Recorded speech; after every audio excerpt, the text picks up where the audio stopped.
Martin Doel, Chief Executive of the Association of Colleges. And could you give me an overview of the conference?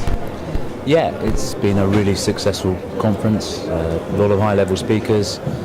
If I was trying to think of what connected all of them, it's actually the theme of change, a degree of uncertainty, political and otherwise, government introducing a new skills strategy, how the colleges are going to adapt to that new skills strategy, what they need in order to do their best for business, for communities, and most particularly for their students, and some really interesting proposals coming from each of the opposition parties as well, and the opportunity to question and test those policies with the politicians.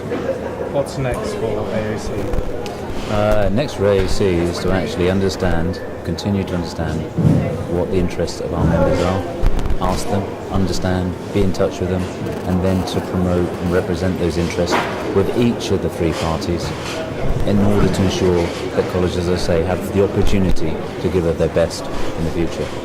How can we promote the sector to a wider audience? Well, there's always actually, a lot of it's by repetition. You say the same thing often enough, long enough, and it's actually justified. It will get through. We are getting through. This sector has a really huge, and we've heard it from each of the speakers, reputation. It is actually the days when it was actually seen to be the Cinderella. I don't think it ever was really, but those Cinderella days are well behind us. One of the words of one of the presenters in the conference was, colleges are the true engine room of recovery, and that's what they are. Recovery for individuals, recovery for businesses, and recovery for communities. Is there anything else you'd like to add? Yeah, there's a worry on the horizon. These worries rise, and you represent the interests of your members as well as you are. A particular one actually is the review of international students, and we're very concerned that there may be a blunt instrument being brought into play to actually address the problem. One we've actually identified for some time about bogus colleges. These are emphatically not the type of colleges or a membership of the Association of Colleges.